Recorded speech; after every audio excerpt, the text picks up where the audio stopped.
I just have to talk about Russian disinformation because the people peddling it are not on my side of the aisle. Senior Democrat leaders, including Ranking Member Peters, were involved in a process of creating a false intelligence product that was supposedly classified. They leaked to the media that accused Senator Grassley, the President Pro Tem of the Senate, and myself of accepting and disseminating Russian disinformation from Andrei Derkach. I'd never heard of the person until they brought it up. Senator Peters introduced that false information, Russian disinformation, into our investigation record. 50 people associated with the intelligence community after our Hunter Biden investigation and the revelations of the Hunter Biden computer said, "Oh, this is Russian disinformation." Now we find out, no, it's a real investigation by the Justice Department. So it's just galling, and I just have to point out that the purveyors of Russian disinformation, Hillary Clinton's campaign, the DNC, the Steele dossier, the Ranking Member Peters accusing Senator Grassley and I of disseminating Russian disinformation, that's where the disinformation is coming. That's where the false information, the lies, the false allegations. I can't sit by here and listen to this and say that this is not disinformation, this hearing today. This is getting information we have to take a look at to restore confidence in our election integrity. We're not going to be able to just move on without bringing up these irregularities, examining them, and providing an explanation and see where there really are problems so we can correct it moving forward. Senator Paul. Mr. Chairman, I got to respond to that. I mean, you're saying I'm putting out information. Well, one, it had nothing to do with this report. You lied repeatedly. You lied repeatedly in the press when I was spreading Russian disinformation, and that was an outright lie. And I told you to stop lying, and you continue to do it. Mr. Chairman, this is not about airing your grievances. I don't know what rabbit hole you're running down. You talked about Russian disinformation. Senator Paul. This is simply not what we're dealing with. But, Mr. Chairman, you can't make these false allegations and then dropping it there. That is why this Senator Paul needs to return back to its partisan things. This is terrible what you're doing to this committee and all the great work that you talked about. It is what you have done to this committee. It is not falsely accusing the chairman of spreading disinformation. Nothing could have been further from the truth, and you're spouting it again, which is why I had to respond. Senator Paul. Mr. Chairman. Judge Starr. Judge Starr.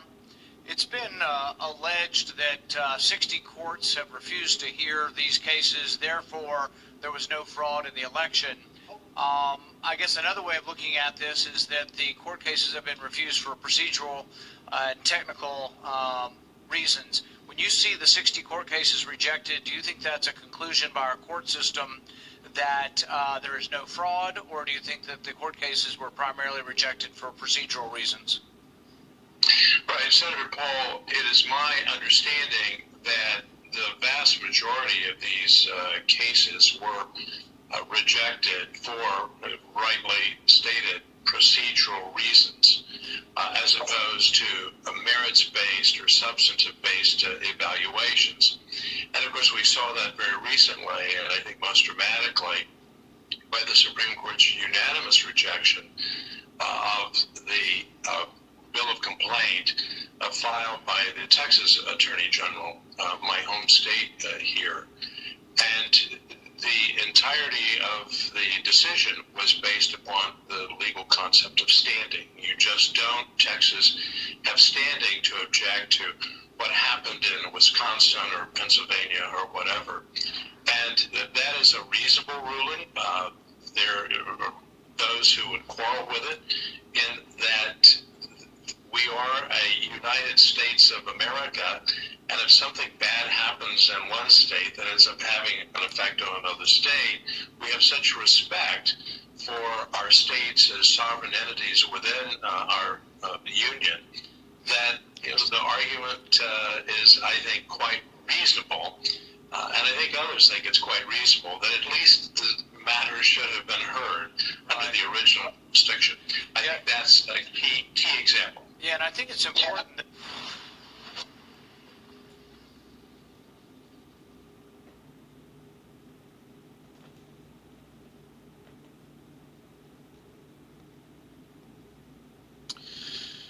December 2016, there was a poll that was done on if the American people believed that the Russians interfered and changed our election. At that time, 32% of the people believed that the Russians had influenced the outcome of the election in December of 2016. Based on that belief and what was going on, there was launched a whole series of hearings. Certainly the Russians were trying to interfere in our elections, but we spent millions and millions of dollars investigating it, going through it, ramping up entities like CISA and others to be able to go engage, to be able to make sure we protect our next election. Senator Klobuchar and I worked for years on election security legislation and worked to be able to get that implemented. We did 6 different public hearings on Russian interference just on that one topic to make sure that we were paying attention to it, when it all started with 32% of Americans in December of 2016 believing the Russians had interfered in our election. A few days ago, another poll asked the question, do you believe there was election and voter fraud in the presidential election between Joe Biden and Donald Trump? This December, 46% of the voters in America have said yes. 45% saying no. Interestingly enough, Trump voters say there was fraud, 80%. Biden voters also said 16% that they believe that there was voter fraud. The reason I bring that up is we watched what happened in 2016 and what the American people thought and saw, and so we engaged with hearings, we looked at the issues and determined, do things need to change? Much of the work that's gone on the last several years to be able to get paper ballots into states happened because this Congress engaged on an issue where we saw an obvious problem. And so we distributed federal dollars, assistance, and a constant drumbeat to say these states have got to fix the areas where they don't have paper ballots and we have the potential for problems. That was the question. Is there a potential for a problem? The answer was yes, there's a potential, and we ought to fix that. Now, amazingly, after this election, all kinds of issues have come up and said there are potentials for problem, and everyone seems to be saying, move on. The only reason I can think that that would be different was because the election outcome seemed to be different. And one side is now saying, let's just move on and ignore this. In my state on election night, like 27 other states in the country, by that evening, we were counting votes and all absentee ballots had been received. There was much less opportunity for accusations of fraud because all of our ballots were in. Amazingly enough, a week after the election was completed this November, Oklahomans were listening to other states that were saying things like, we don't know how many more ballots there are left to count. We had been done for a week. We and 27 other states had been completed for a week. That gives opportunities for fraud and questions and problems. That's a reasonable question to ask. It's reasonable to be able to ask if people can drift around and gather ballots from other people and do ballot harvesting, and in some states that's legal, does that provide an opportunity for fraud? I think the obvious answer is yes. The obvious answer is if you mail a ballot to everyone in the state, even if they didn't ask for it, does it provide an opportunity for fraud, especially when the state did not first purge or verify those addresses, and they sent thousands of ballots to people that no longer live there. I've talked to Nevada residents that received multiple ballots at their home for people that no longer live there. That's a problem, and we should at least admit that's a problem. And for some reason, the other side was very focused on, we've got to fix the potential for problem from 2016. But in 2020, when there's potential for problem and things that have been shown, everyone seems to say, move along. Let's not discuss this. There's a system called the ERIC system that's in place that 30 states cooperate with. It helps them verify if people have moved and they're registered in 2 different states, or if they've moved into your state and they're registered somewhere else. It helps them determine if they're voting in 2 different states. Only 30 states use that. Other states are not. And even of the 30 states that use it, not all of them are actually using it. They literally are on the system, but they're not actually purging their rolls when they know there are people that have moved out of their states and have been informed of that. Just this last year in the ERIC system, they identified 91,000 people that are registered voters that are dead.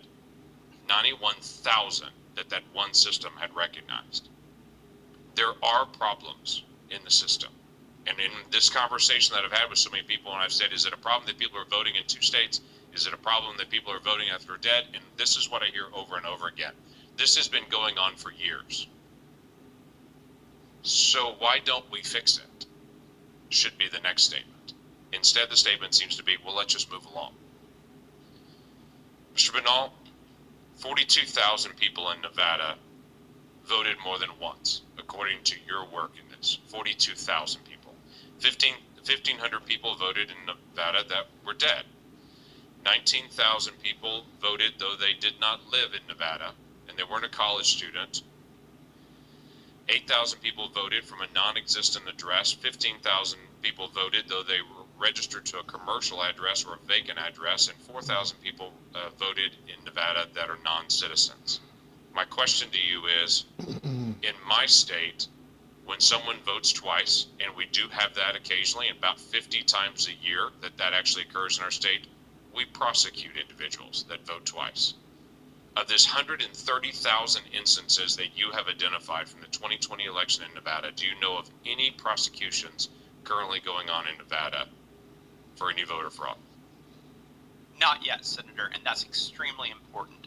These laws have to be enforced. We, of course, I represent the Trump campaign and the campaign's electors. I don't represent the government. We can't bring prosecutions. But if we are going to enforce voter integrity laws, they must be enforced, and we are confident that although it often takes a long time to put together a fraud case, although it takes prosecutors months, sometimes even years, to go through subpoenas and warrants and using the FBI to go investigate these things, once a good hard look at these cases is examined, an honest look, if we do that, there should be charges brought, because the ranking member brought up in his remarks that when you lose the principle of one person, one vote, the end result is authoritarianism. That's exactly what we're saying here today. And that's a major issue. Mr. Chairman, could I ask for one additional moment? Judge Starr, you've raised twice this issue about Pennsylvania and that the laws of Pennsylvania were changed. In Oklahoma, we did State Bill 210 and State Bill 1779 because we saw with the pandemic there were going to be problems. So our legislature came into session, made a change to be able to adjust for how we were going to do early ballots and early voting. So because we knew that was the law that needed to be followed. Was that done in Pennsylvania, and does it matter who sets the law and the rules for elections? No, it was not done, unfortunately, in Pennsylvania. The governor sought to change the law. The General Assembly of Pennsylvania had met, reviewed, and made various and sundry changes and reforms. And then the Pennsylvania Supreme Court, building what the governor had done, made additional changes. And those, in my judgment, were complete violations of the United States Constitution and flagged as such preliminarily by Justice Samuel Alito. So the Oklahoma legislature did it the right way. Judge Starr, thank you very much. Senator